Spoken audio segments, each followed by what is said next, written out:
ভারত ও পাকিস্তানের মধ্যে রাজনৈতিক সম্পর্কে টানাপোড়েনের কারণে চ্যাম্পিয়ন্স ট্রফি আয়োজন হুমকির মুখে।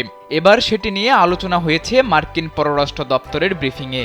আয়োজক সত্ত্ব অনুসারে ২০২৫ সালের আইসিসি চ্যাম্পিয়ন্স ট্রফি হওয়ার কথা পাকিস্তানে, কিন্তু ভারত সরকার তাদের ক্রিকেট দলকে পাকিস্তানে না পাঠানোর সিদ্ধান্ত নেওয়ায় চ্যাম্পিয়ন্স ট্রফির ভেন্যু নিয়ে তৈরি হয়েছে অনিশ্চয়তা।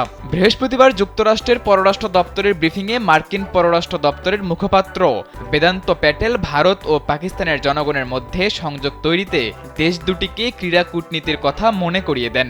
ব্রিফিংয়ে প্রশ্ন করা হয়, ভারত রাজনৈতিক দ্বন্দ্বের কারণে ২০০৮ সালের পর পাকিস্তানে ক্রিকেট দল পাঠায়নি, রাজনীতির সঙ্গে খেলাধুলা মেশানো কি ঠিক হচ্ছে? জবাবে বেদান্ত প্যাটেল জানান, খেলাধুলা অবশ্যই একটি শক্তিশালী এবং সংযোগকারী শক্তি। এই দপ্তর সত্যিকার অর্থে ক্রীড়া কূটনীতির ভূমিকাকে অগ্রাধিকার দেয়, যা মানুষকে সংযুক্ত করতে পারে।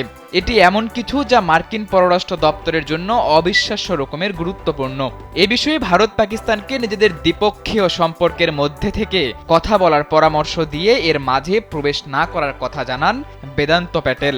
এখন দেখার বিষয় আইসিসি এই সংকট কিভাবে সমাধান করে। চ্যাম্পিয়ন্স ট্রফির ভবিষ্যৎ নির্ভর করছে দুই দেশের মধ্যে আলোচনার উপর। তবে বর্তমান পরিস্থিতি বলছে, ভারতের অবস্থান অপরিবর্তিত থাকলে টুর্নামেন্ট আয়োজনের স্থান বা কাঠামো পরিবর্তিত হতে পারে।